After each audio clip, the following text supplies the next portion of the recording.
और अब बात पीएम मोदी के चुनाव प्रचार के स्ट्राइक रेट की। पीएम मोदी ने इस चुनाव में यूपी में जहां जहां प्रचार किया उनमें से 80% सीटों पर भाजपा को जीत मिली। ऐसे कई आंकड़े इस चुनाव में बेहद दिलचस्प रहे हैं।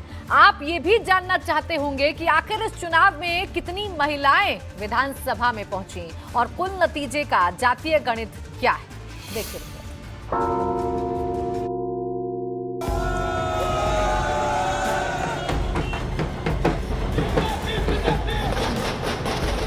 भाजपा के यूपी विजय में पीएम मोदी का जबरदस्त चुनाव प्रचार बेहद असरदार वजहों में से एक है।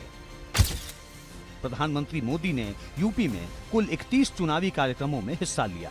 इनमें से 6 वर्चुअल रैली थी, 24 फिजिकल रैली थी, 1 रोड शो और कुल 22 दिन तक प्रचार किया। इन तमाम चुनावी कार्यक्रमों के जरिए उन्होंने 200 सीटों को कवर किया। इनमें से भाजपा ने 160 सीटें जीती। इससे आप समझ सकते हैं कि इस चुनाव में भाजपा के लिए मोदी का करिश्मा कितनी बड़ी वजहों में एक रहा। उत्तर प्रदेश ने देश को अनेक प्रधानमंत्री दिए, लेकिन 5 साल का कार्यकाल पूरा करने वाले किसी मुख्यमंत्री के दोबारा चुने जाने का ये पहला उदाहरण है। यूपी चुनाव में इस बार महिलाओं का भी डंका बजा, लेकिन 2017 के मुकाबले इस बार ये संख्या 5 कम है। 2022 के इस चुनाव में 33 महिलाएं विधायक चुनी गईं, हालांकि 2017 के 38 महिला विधायकों के मुकाबले ये संख्या कम है।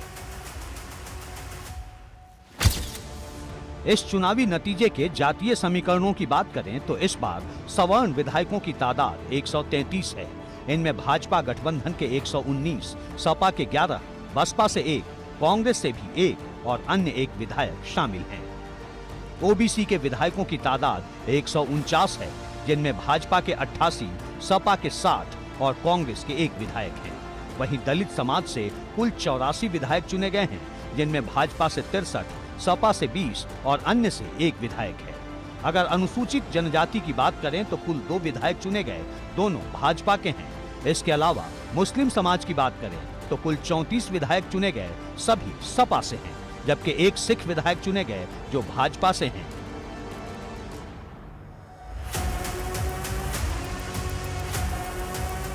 साफ है कि जातिगत समीकरणों के लिहाज से भी भाजपा के चुने गए विधायकों में ओबीसी और दलितों की तादाद सबसे ज्यादा है। एबीपी गंगा के लिए ब्यूरो रिपोर्ट।